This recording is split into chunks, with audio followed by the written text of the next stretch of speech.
Hello everybody, welcome back to HardReset.Info channel. In today's video, I'll show you the first things to do after setup on your Motorola Moto G55.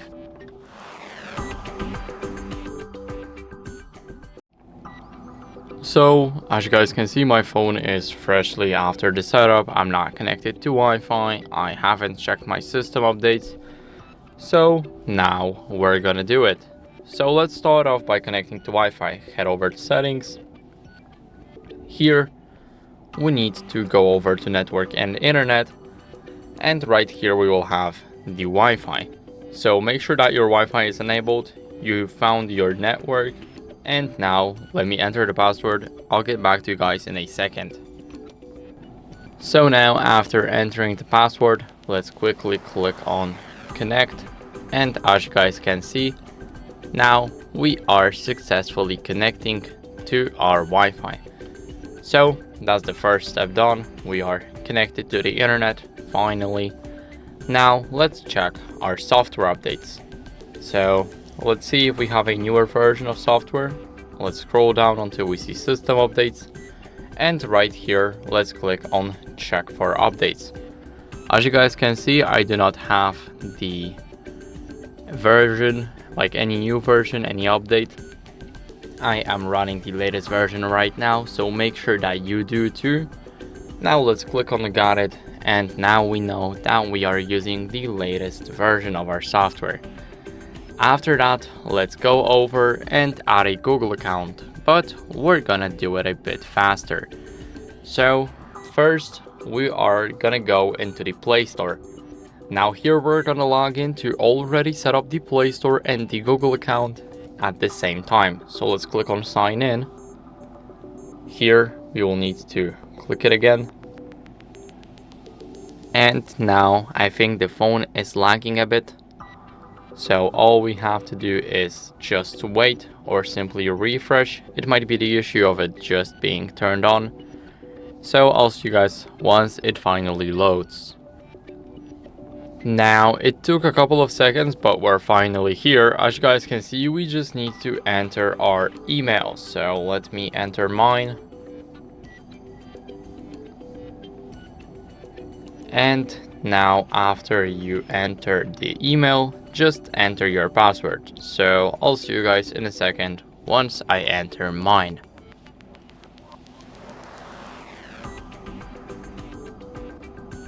Now after entering the password, select who will be using the device. So it's either you or let's say your child. So these steps may vary here.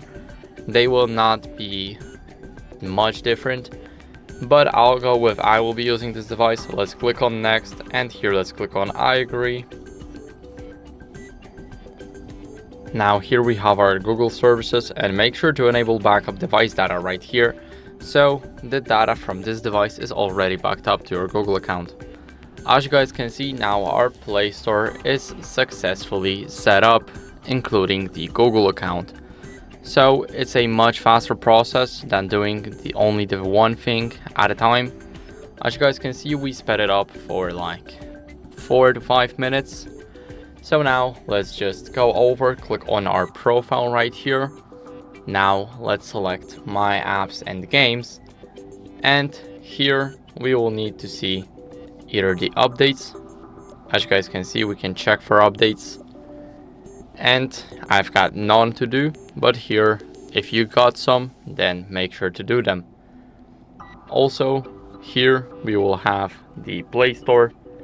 Now what we want to do here is we want to download a browser. So for example, if you do not like the Google or you just don't like the Chrome browser, you guys can select a browser right here. So let's say I want to use the Brave browser.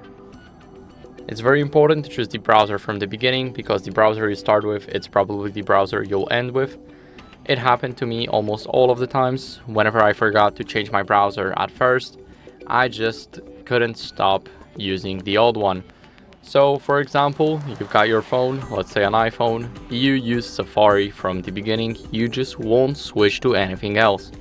That's why it's very important to switch it up at the second basically you get the phone.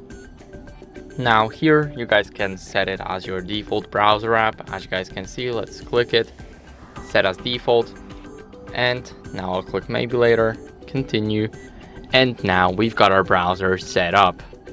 So now what can we do is we can set up our screen lock and fingerprint. So let's go to the settings. Here we need to scroll a bit down until we see the security and privacy. Now here we will have the information that our device may be at risk because we haven't set up a screen lock yet. So let's go to device unlock.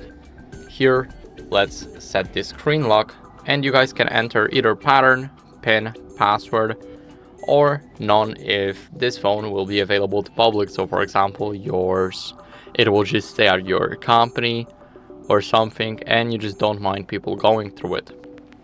So I'll set up a PIN. Now, as you guys can see, the PIN must be at least 4-digit, but a 6-digit PIN is recommended for added security. So I'll add a 4-digit PIN here. This is the most common password. Please do not enter the password like I just did. Here we can enable the notifications to only show when the phone is unlocked. So whenever the phone is locked, nobody will read your notifications. Let's click on done here. As you guys can see, now we've got our screen lock set up, and let's move on to the fingerprint. Now we need to enter our password, and now let's click on setup.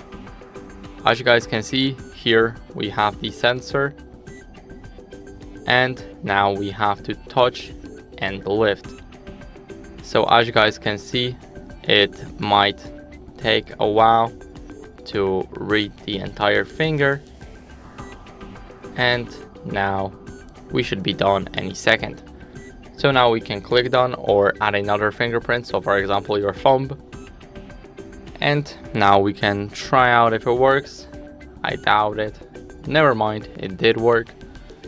Now let's move on to face unlock,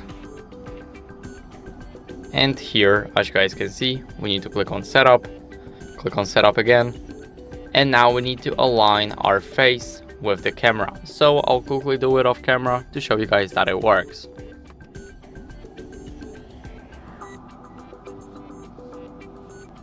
As you guys can see, the process took like 10 seconds. Now let's just click on done and let's see if it works. So I need to use a different thumb so I don't unlock it by the fingerprint. As you guys can see, it says unlocked by face, so that's how we know that Face ID works perfectly fine. Now here we also have the theft protection. So as you guys can see, whenever basically the phone will detect when someone is just running away with your device. So for example, you were moving very slowly. So let's take this logo for an example. You've been moving this fast, and now somebody snatches your phone and just runs a bit faster. So this is how the theft protection works. Basically, when it feels the grab, it will automatically lock down, and here we can enable it. As you guys can see, someone abruptly takes your device, then speeds away, and then your screen locks. So let's click on OK. Here we have the remote lock. As you guys can see, we can use it, but as you guys can see, it won't work without a valid SIM card or an eSIM. So I do not have a SIM card right now, so I cannot do that, but here you guys can enable the remote lock. It's very good whenever you want to like lock your phone remotely when you don't have access to it and you forgot to lock it. Now after that, we've successfully set up our screen locks, fingerprints, face IDs, everything. And now what we can do is we can set up the Google Pay. So let's go over to the Play Store and check if we have the wallet app installed. Let's click on get started. Here, as you guys can see, we have the apps, and I'll quickly use the biometrics. Now let's go over here. Let's go to search. Let's go to search apps and games, and here type the wallet. As you guys can see, we do not have a Google Wallet installed, so let's install it on our phone. And while it's installing, I'll show you guys what I meant by updating your apps. So you've guys seen those 20 apps that were here before we jumped into the Play Store. Now you guys can find them in the Manage Apps and Device, and here you will see the recent updates. As you guys can see, you can just do that. As you guys can see, you can uninstall them. Here you will have an overview for all of the apps, and it's very useful at first when you're backing up your device. You will just have it right there. And enough of that, let's go to the wallet. Here it will automatically choose a Google account to go with the wallet. Let's click on View Wallet right here. Click on Allow to allow the notifications, and here let's click on Add to Wallet. Here let's add either a payment card, transit pass, loyalty card, or a gift card. So here, as you guys can see, I've got my card right here, and what you guys want to do is click on Add to Wallet, but you have to have the card physically with you, so I cannot do that right now. But basically you need to have your card physically to enter the CVC security code, the 3 digits at the back of the card. Also, you guys will probably need to enter all of these 16 numbers. So that's how you guys can add it. Now you will see the card right here, right up top. So here you also have a lot of loyalty programs and clubs. So they may differ for you because I am in the European region. As you guys can see here, I have the European shops and everything, so not everything will be here available for you, but you guys can check that out and see which loyalty programs support your Google Wallet. So now, after that, we have successfully set up our wallet, and the last step is optimizing our battery.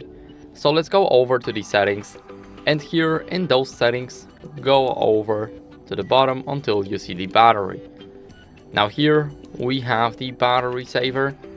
We can either use the standard one or the maximum battery saver. So basically it will turn off the 5G.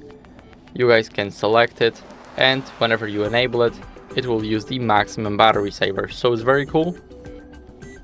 Now, what else can we do here is go to optimize charging, and here we can enable it. So it's basically learning our pattern. So whenever we use our phone, it will wait like an hour or two before it charges to 100%. It will charge only to 80, and then it will just charge to 100 to preserve the battery life.